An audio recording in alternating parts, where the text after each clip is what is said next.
Namaste all, and welcome to our continuing series on the life divine with our beloved Ranga. We are continuing in the chapter Towards the Sevenfold Knowledge, and we are on page 762, beginning with the line, that part of us which we can strictly call subconscious. And we did the summary of the last chapter. So, in this chapter, Srimad is going to tell us the 7 ignorances. What are we ignorant about? And he has already told us earlier that there is a constitutional ignorance, and the constitutional ignorance is, I'm just summarizing, I'll read the summary of the previous one, but we don't know that our body is part of matter. We don't know that. We don't know that our vital is also part of the universal prana. Exactly the same thing with the mind. We don't know that. So how to know that? You have to introduce the psychological ignorance you have to consider. And what is the psychological ignorance? He has told us that it is that we are part of the universe, that there is a superconscient above us, there is subconscient below us, there is an inconscient below us, there is an intraconscient inside us, and we don't know all these things. So that's a psychological ignorance. We are not something independent, a standalone object. We are not. We are made up of all these forces. If these forces were not there, we wouldn't exist. So that's what he's saying. I'll read so until now he has discussed 2. One is the constitutional ignorance and one is the psychological ignorance. So we'll read the summary of the last one and then we'll read today. To remove our constitutional ignorance, we must conquer our psychological ignorance. And what is that? It is the limitation of our consciousness to the small superficial movement of our outer nature, my body, my life and my mind, in which we seem to be conscious. We are not conscious of everything, even in the body. But this outer nature is a tiny formulation in constant flux of universal forces. The body is a very small created material form out of the universal plane of matter. It is not a static fixed form. The individual body is incessantly interacting with its universal counterpart, and that is the universal original substance. It takes in matter and throws out matter. The permanent body form is an illusion. It's a constant incoming and outgoing forces. Whenever we eat, whenever we breathe, whenever we drink water, we are changing. And where is all this coming from? From the universe. So the universe is interacting with us, we are interacting with the universe. Okay, so when you breathe out, you are contributing to the universe. When you are breathing in, you are contributing, the universe is contributing to me. So this is what Srimad is saying. The idea that this is my body and it is something standalone, not true at all. Okay, so the individual body is necessarily interacting with the universal counterpart, and that is the universal original substance. It takes in matter, throws out matter. The permanent body form is an illusion. The same phenomenon of constant interchange, yet appearing to be stable and fixed, applies to both our vital and our mental. This outer unstable amalgam of body, life and mind is not what we truly are. There are more permanent, more powerful, more secret parts in us, inwards, upwards and around. Okay, now, so we have a subconscious, we have the intraconscious, we have the superconscious and the circumconscious. All these are vaster universal planes. From these vaster universal planes come intimations, flashes of knowledge, upsurges, guidance, which reach our outer selves in rare moments, And even if they reach, they get diluted, distorted, and are taken as mere emotions, mere sensations, or ordinary thoughts. But we must become conscious of these planes and have regular and sustained contact with them. There are people who can see elves and gnomes and fairies in the vital world. There are 2-3 people in the ashram also. Yes. So that you are in contact with the vital world. Similarly, you must be in contact with the subtle physical, and you must also be in contact with the mental worlds. The mental worlds also are full of beings. Gandharvas, Kinnaras, okay? All these beings are there. And in the West, they call them angels. Angels of light. These are all beings that live in the mental worlds. So we are saying we must be conscious of all this. We are not conscious. Okay? Even better would be to live in them as man now lives in the body. Live in those planes, not in your body. Take your being out and live in those planes. Okay? So, just as these inner and higher levels are felt to be foreign and external to us at present, if we live within them, then the body, life and mind will be felt as external to our consciousness and our real being. Now you feel you are living in the body, but if you live there, you will feel the body is outside me, just a tiny something or other. Okay, so. So, if you live in those, even better would be to live within, but these get inner and superior. When you get there, you get knowledge, you get power, you get bliss, and they become functional in our outer waking life.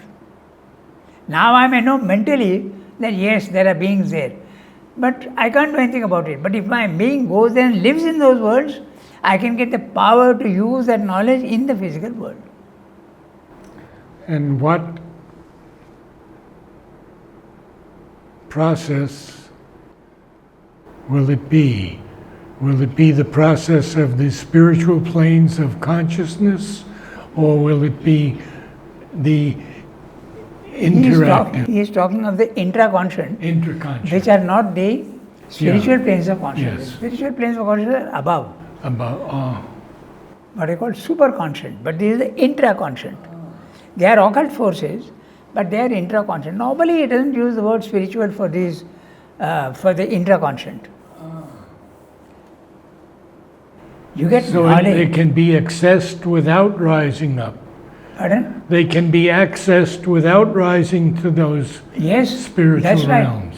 In fact, when you are sleeping and you are having dreams, you are going out into your intraconscient. And if your consciousness, outer consciousness is slightly developed, you get tremendous amount of information and knowledge about yourself, about your surroundings, about what is going to happen in the intraconscient. All this is possible. But Mother says that most of our dreams are simply vital things that happen. 80%. If you are, depends on which consciousness you are in your waking state. If you are in your waking state consciousness, they are a jumble.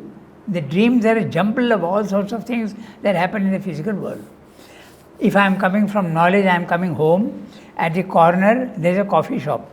There are people who collect and are going on talking. There may be some who are laughing loudly. There may be a dog barking there. All this goes inside without your being conscious. And they come up in dreams. So what Mother says is correct most of the time.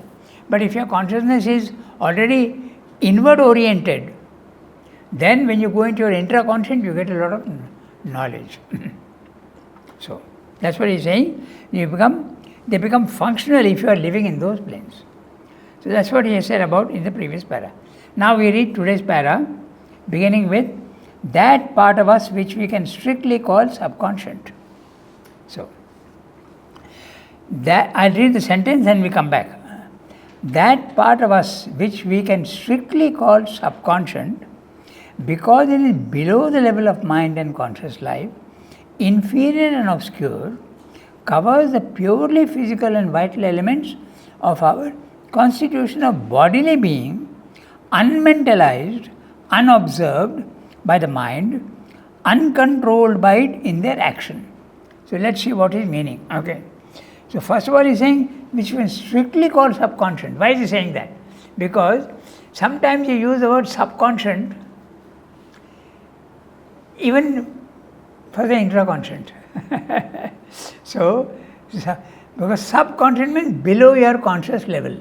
But when you go into the intraconscious also, it is not your conscious level, it's the intraconscious. So now he's saying strictly, let us call the subconscious below, and that which is inside, we'll call it intraconscious. That's what he's meaning. Okay, strictly. Because it's below the level of mind and conscious life, inferior and obscure, covers the purely physical and vital elements of our constitutional bodily being in your body. And those movements are unmentalized, unobserved by the mind, uncontrolled by it in their action. Now, he said very clearly bodily. So, what is the subconscious consciousness? Your body consciousness is what he is talking about. Okay? Your kidneys are purifying your blood. Which your mental knowledge? No. It's doing it itself. Who is doing it? It's a conscious operation. All the impurities are taken out. It's the subconscious consciousness in the body. When you get a cut, you feel nervous, but you can do nothing about it. But the body knows what to do. It immediately coagulates the blood and seals it. It knows that it's a danger and is sealing it. Okay, so this is what Swami is talking about, subconscious. The process of digestion. You are not mentally doing anything; it is operating by itself. You know when you have to use the process of rejecting matter. You know when you feel hungry. Are you deciding mentally that you are hungry? No, it's the body. So that's a body consciousness that he is talking about. Very clearly, he is saying bodily being unmentalized. Unmentalized, and nothing to do with the mind. So this is the subconscious consciousness. So it operates more in the animal than in man. In the man also it operates. When you have an indigestion, nature knows that this is harmful to me, you vomit. It's not a mental movement at all. It's just a bodily movement. That's a subconscious consciousness that is talked about. Very clearly saying bodily, purely physical and vital elements of our constitution of bodily being, unmentalized, unobserved by the mind, uncontrolled by it in their action. We are not controlling all these things, they are happening by themselves. Okay. Everything in biology you will see is a very, very conscious element. The liver is doing its function, the stomach is doing its function, the spleen, all the organs are doing everything absolutely in a controlled manner. So this is subconscious consciousness. It can be held to include the dumb occult consciousness, dynamic but not sensed by us. Now what does he mean by that? Dumb occult consciousness, dynamic but not sensed by us. It is working, it is dynamic, it's not a consciousness that is sleeping, it's a consciousness that is fully awake. Your body is active, doing all the functions, so it is dynamic, it is effective, it is active, but you are not conscious of it. So that's what he's saying. Okay, so dynamic but not sensed by us, which operates in the cells and nerves and all the corporeal stuff and adjusts their life process and automatic responses. So it is completely subconscious consciousness is completely organized. It's organizing itself at the bodily level and the vital level. Okay, so it covers also those lowest functionings of submerged sense mind which are more operative in the animal and in plant life. Okay, even the plant life and the animal, they are governed by the subconscious, okay, more than in man. Okay, in the animal and the plant life, in our evolution, we have overpassed the need of any large organized action of this element, because we have got some other elements now. We have got mind, we have got superior instruments, so we don't use these instruments anymore, we neglect them. It's just like if I have a bike bicycle. Well, now I get a motorcycle. I don't use that bike anymore. I just keep it in the background. So exactly, we have got now mental capacity. So these things go into the background. They are still working, but we are not conscious of it. That's what I mean. Automatic responses. It covers also those lowest functionings of submerged sense mind, which are more operative in the animal and in plant life. In our evolution, we have overpassed the need of any large organized action of this element, but it remains submerged and obscurely at work below our conscious nature. Subconscious is very much there. This obscure activity extends to a hidden and hooded mental substratum into which past impressions and all that is rejected from the surface mind sink and remain there dormant and can surge up in sleep or in any absence of the mind. Taking dream forms, forms of mechanical mind action or suggestion, forms of automatic vital reaction or impulse, forms of physical abnormality or nervous perturbance, forms of morbidity, disease, unbalance. Now, Srivamdeva is always, he packs in huge amount of information in one sentence. So we'll look at each word what he's saying and understand what he's saying. Okay, so he's saying this obscure activity, obscure to us because we are not mentally aware of it. So obscure activity extends to a hidden and hooded mental substratum. Now he's using two words, hidden and hooded. Hooded. Now, it can be hidden but not hooded. So hooded means it is also covered. Not only is it secret, but it's also put a heavy cloth on it, is robed. So he's saying both the things are there. And what is covering it? He's saying is the mental substratum. Which is meant by the mental substratum? The physical mind. That's the mental substratum. Into which past impressions and all that is rejected from the surface mind sink and remain there dormant, they don't disappear, and can surge up in sleep or in absence of the mind, taking dream forms, forms of mechanical mind action or suggestion, forms of automatic vital reaction or impulse, forms of physical abnormality or nervous perturbance, forms of morbidity, disease, unbalance. Now, medicine knows, doctors know that there is something called chronic disease. The chronic disease is exactly this. It has gone into the subconscious and keeps coming up again and again. You can't control it. That's what a chronic disease is. But if you have a sufficiently strong will and a conscious, you can remove that. You can cure it. So that's what he's meaning by. Now, we'll look at other things, what he's saying. Very interesting. He's saying, forms of physical abnormality. You will see that many people have got mannerisms. Okay? You will see some people go on twitching their nose or lips or movements like that, what are called mudra dosh, we say in our Indian languages. That's all coming from subconscious. It is automatically making you do these things. There are people who go on shrugging their shoulders or doing something like that, So all these are coming from the subconscious. They go down there and from there they are influencing this. Would we call them nervous reactions in the West? Maybe, I don't know. Okay, so and nervous perturbance, okay, a reaction that comes every time, it's coming from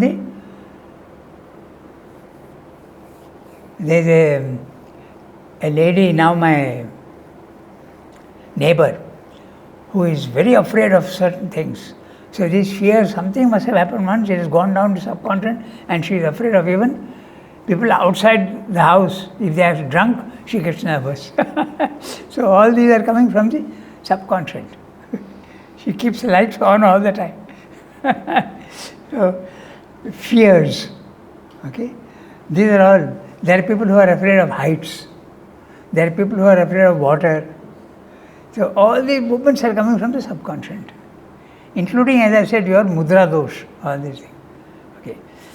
I used to notice also very interestingly that when I am traveling for work to Chennai or wherever, if I'm going fast in a car, my thoughts should always go in one direction.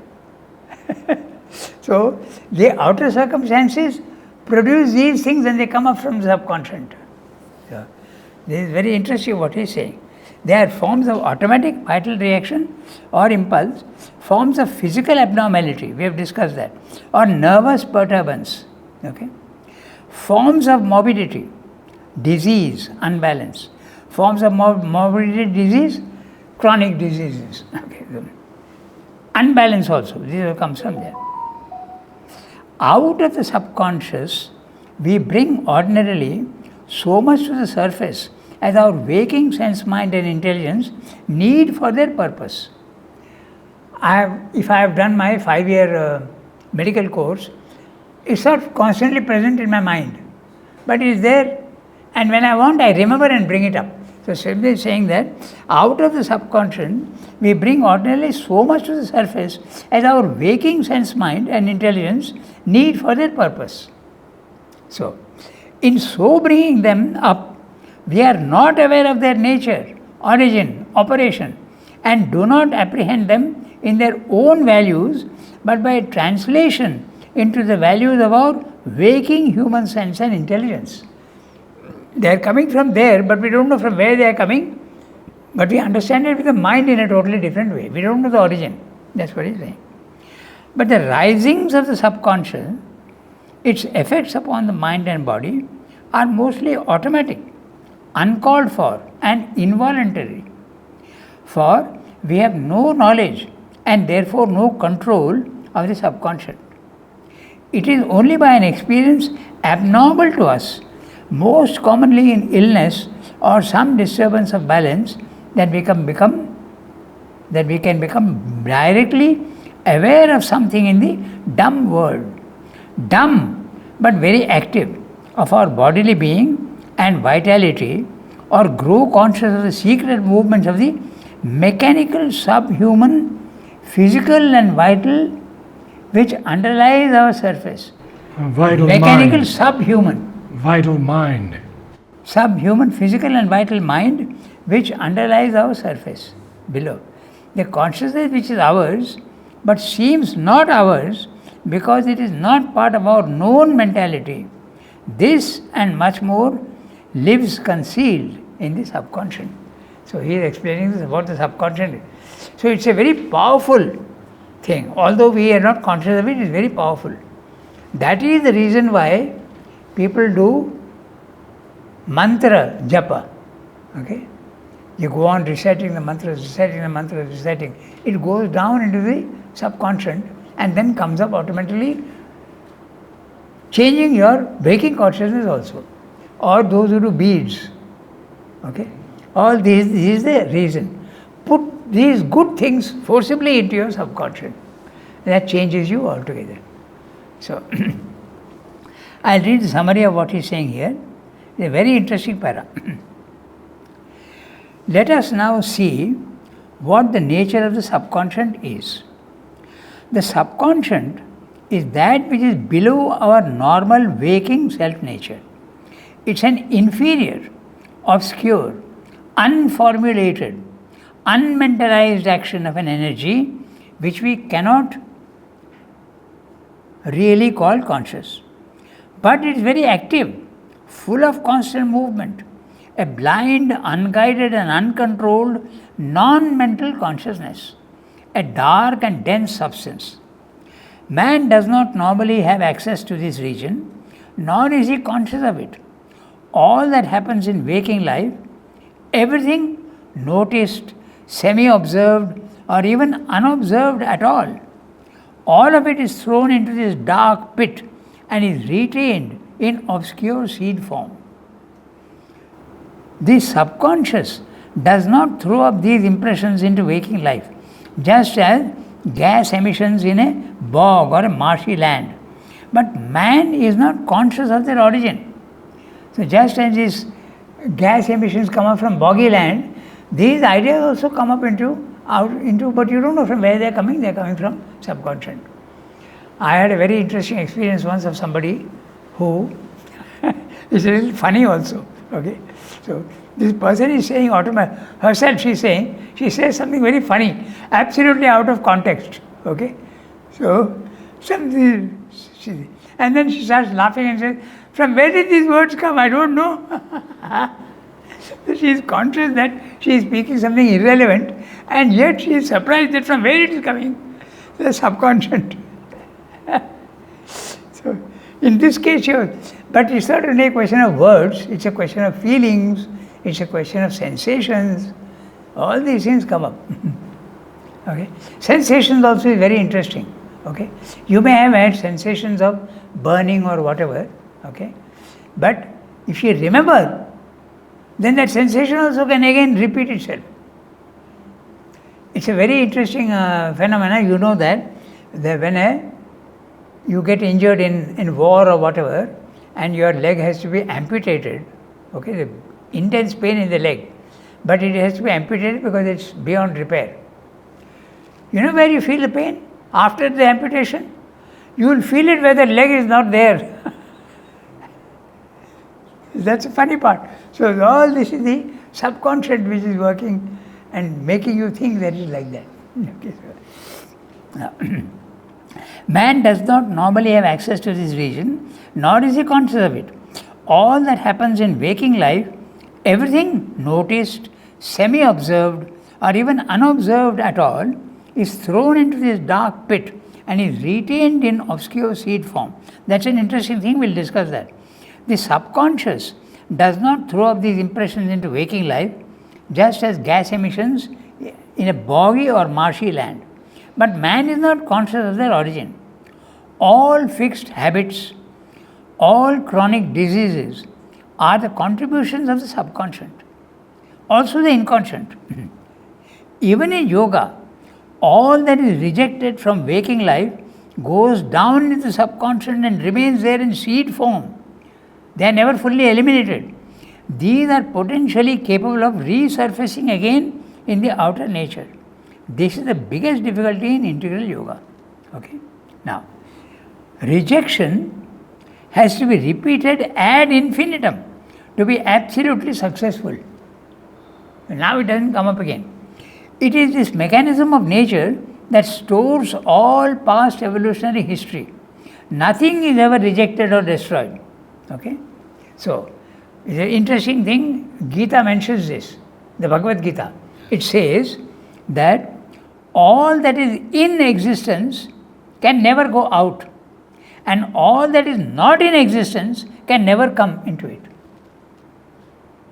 So, it's very interesting. You think that you've got rid of your anger, not at all. It has gone down into your subconscious and is there in seed form. Now, that's very interesting because all your past is never rejected or forgotten. It is stored in your subconscious. And this is even a physical thing.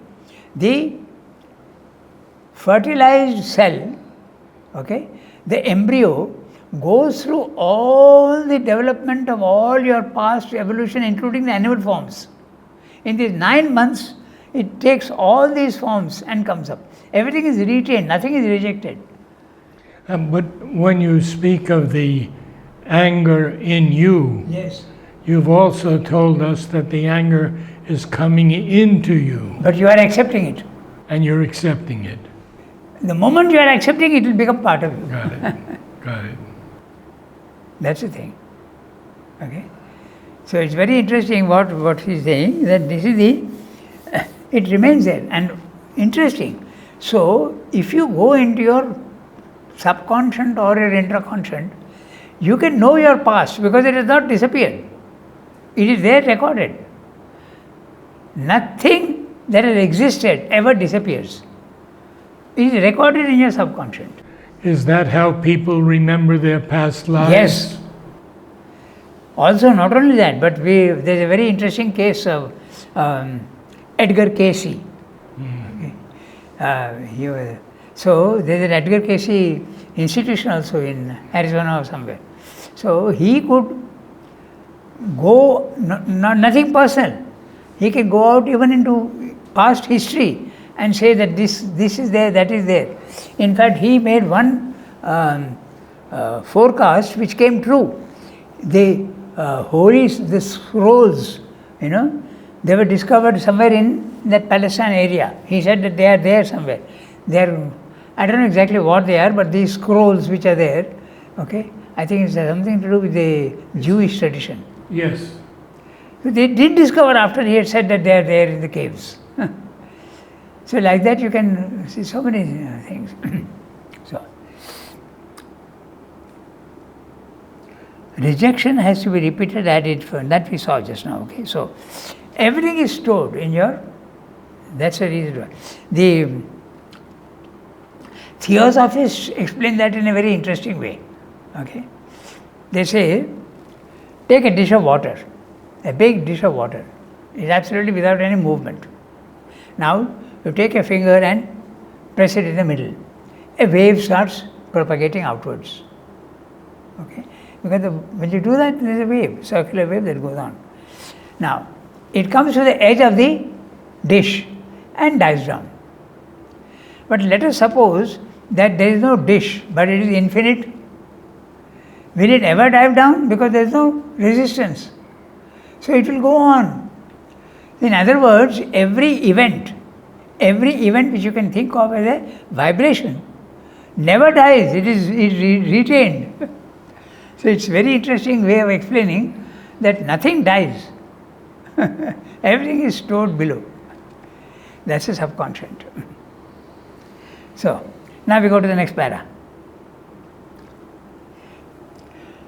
Now, Swami says something very interesting. I read the next para. Yeah. A descent into the subconscious would not help us to explore this region. Very interesting what he's saying. Now, I know that there is a room in my house which I don't go into, but if I want to know what is there in the room, I have to go into that room. Then I can switch on the light and see and find out. If you want to go into subconscious, you go there, you will never be able to know it. So, if you want to know what is in subconscious, you don't go into subconscious, you go up. The higher you go, the more your sight becomes clear and you can see what is below. It's like standing in an aeroplane. And I am at this level, I don't know what Pondicherry is all about. I don't know how big it is. If I go up in a plane, I can see the whole thing. So to know the subconscious, you have to go to superconscious. That's what Swami is saying. He'll tell you that. A descent in the subconscious would not help us to explore this region, for it would plunge us into incoherence and into sleep, or a dull trance, or a comatose torpor. That's what happens in sleep. You go into but you are in a comatose condition, like a coma. A mental scrutiny or insight can give us some indirect or constructive idea of these hidden activities. But it is only by drawing back into the subliminal or by ascending into the superconscious from there, looking down or extending ourselves into these obscure depths, that we can become directly and totally aware and in control of the secrets of our subconscious physical, vital, mental nature. I remind you of Mother experience. Okay? It was a New Year message. She says, at the very bottom of the inconscient, that's it, most hard and rigid and narrow and stifling, I struck upon an almighty spring that cast me up forthwith into a vast, luminous vast, vibrating with the seeds of a new consciousness. So that's exactly what Swami is saying. To know the subconscious, you have to go there. Mother, she is divine. So she can go consciously down into the subconscious and she is experiencing the narrow, dark stuff of the subconscious. And that's what Swami also is doing in the poem, God's Labor. He is going down, digging deep and removing the dirt so that the light can penetrate down. Why is he doing that? Because to clear the foundation itself. Then you are safe, you know everything. You are clearing the foundation itself. Then from there nothing can come up. It can go down more and more, but it cannot come up anymore. Transformation of the body will require your light going into your subconscious and transforming it. even the intraconscient. Okay, so here,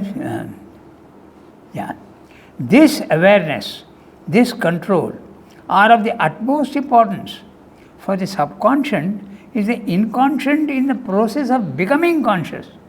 The subconscious is below the conscious and above the inconscient. It is becoming conscious of itself. Okay. It is a support and even a root of our inferior parts of being and their movements.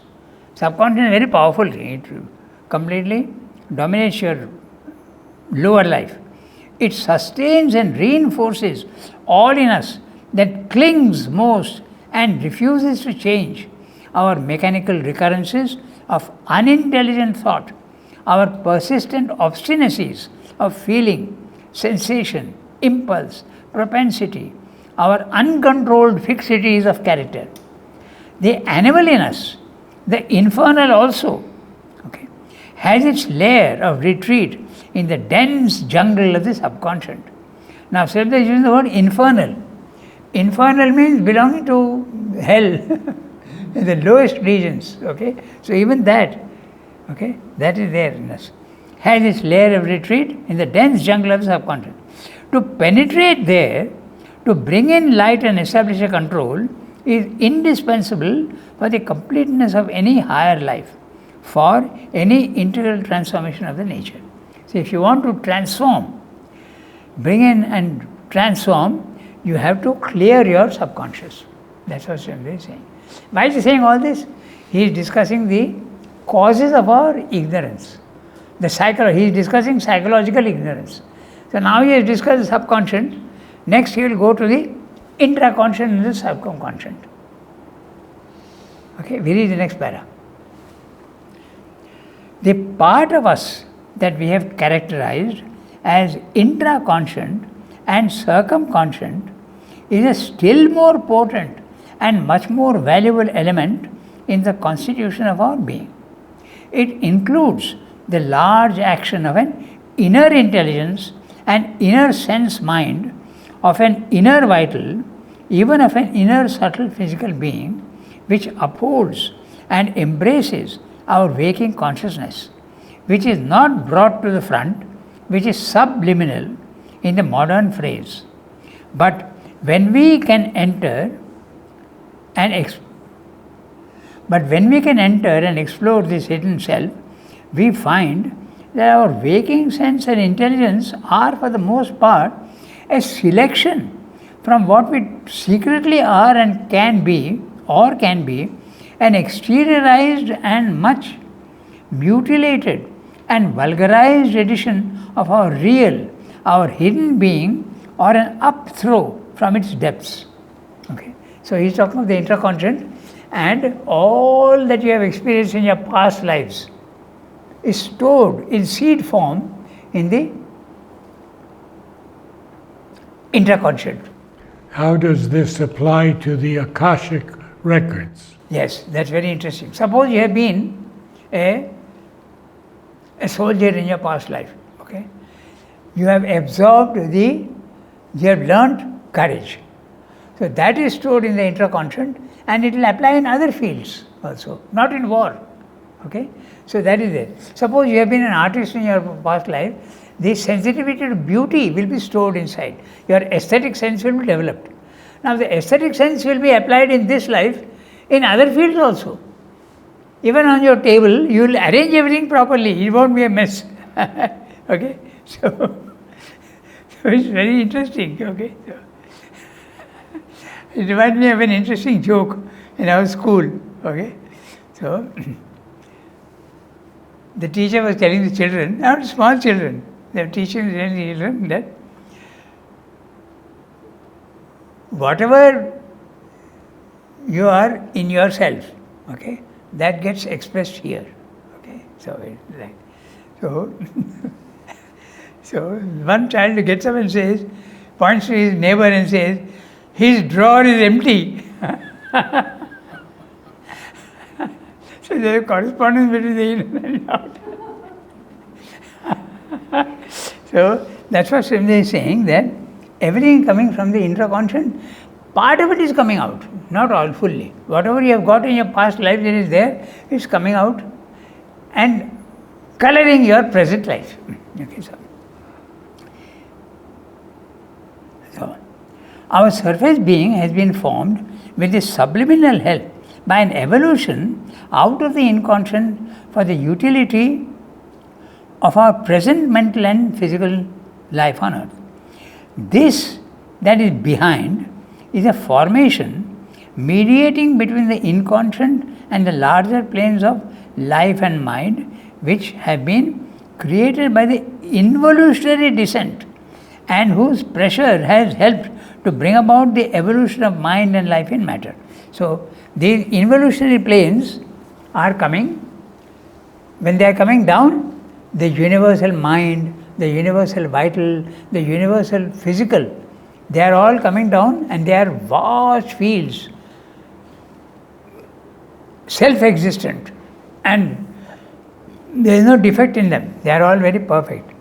So calls this the involution is a downward ladder and evolution is an upward ladder. They are parallel to each other. So there is purity in these planes, but when you are going up, you are starting from your inconscient. So all sorts of wrong movements come up because you are starting from the inconscient. But when you are coming down from the highest level, you are starting from purity, infinity, consciousness. So everything is pure. So that's, he is describing this. He is saying behind the formation mediating between the inconscient and the larger planes of life and mind, which have been created by the involutionary descent and whose pressure has helped to bring about the evolution of mind and life in matter.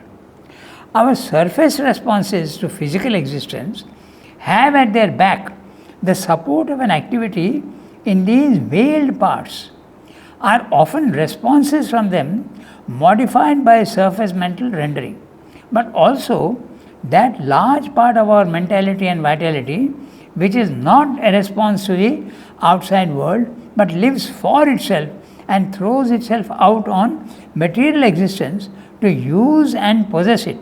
Our personality is the outcome, the amalgamated formulation of powers, influences, motives proceeding from this potent intraconscious secrecy. Whatever you have experienced in your past lives is stored in the intraconscious, and part of it is utilized only in your present life. As we discussed, the sense of beauty or courage or whatever is all there, it is stored inside, and a little bit comes out into it. Because you are busy now in this life with acquiring more power and more knowledge. So it helps, your past life helps this a little bit. And all that is in the intraconscious. I read the summary of what he's saying, then we'll see. Oh, okay. And the summary I have combined with the next para. So we'll read the next para and then. So he is talking of the intraconscious. Okay, so again, the subliminal, he used the word subliminal also in this sense, the intraconscious. Normally the word subliminal means below the surface. But he uses that word to describe the intraconscious.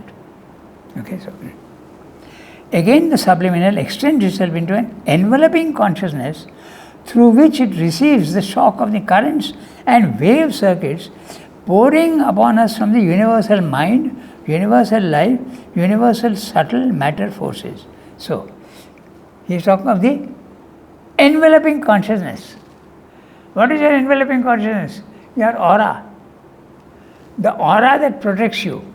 So, when things are coming from the universal mind plane, life plane, subtle matter, they have to enter through your aura. So, I remind you of mother's experience when she was walking in the Bois de Boulogne, I think it was somewhere in Paris, and she was very inward oriented and she didn't see a tram coming. But her aura sensed it and threw her back. So the aura is what he is calling the circumconscious, and that can expand and it can also reduce. When you are in a very active, physically active, the aura expands a little bit. Okay, it's interesting. Also, you remember mother when she is coming from Ceylon in the boat, several miles outside Pondicherry, she felt that she is entering Sri Aurobindo's aura. His aura had expanded so much. That is the reason why those who are in a higher consciousness, their aura is seen as a halo around the head. That's the aura. And if you have got subtle sight, you will be able to see that. Our normal aura would be just 1 centimeter around the head. But if you are a realized person, it will be an aura around your head. So that's what is it calling? The circumconscient around you, protecting you. These unperceived by us on the surface are perceived and admitted by our subliminal self and turned into formations which can powerfully affect our existence without our knowledge. Okay, whatever has been there in it, they come and determine your present behavior. If the wall that separates this inner existence from the outer self were penetrated, we could know and deal with the sources of our present mind energies and life action, and could control instead of undergoing the results. Instead of undergoing the results, what he is saying is that when forces come into you, you are undergoing the result of that unconsciously. Good example, anger. Okay? When anger comes, it completely overcomes you and you become angry. But if you are conscious and you know, you are conscious of the intraconscious and the circumconscious, you can see the anger coming and you can control it. You can also see from where it is coming. Okay? It's very interesting. These things do come from outside. So, but though large parts of it can be thus known by penetration or looking within or freer communication, it's only by going inward, behind the veil of superficial mind and living within, in an inner mind, inner life and inmost soul of our being, that we can be fully self-aware. By this, and by rising to a higher plane of mind than that which our waking consciousness inhabits.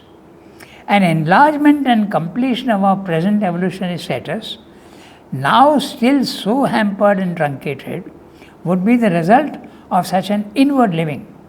But an evolution beyond it can become only by our becoming conscious in what is now superconscient to us, by an ascension into the native heights of spirit. So he has discussed subconscious, he has discussed the intraconscious and circumconscious. Now in the next para he will discuss the superconscious. Namaste all, and thank you. We will see you again on Saturday with the continuation of the chapter Towards the Sevenfold Knowledge.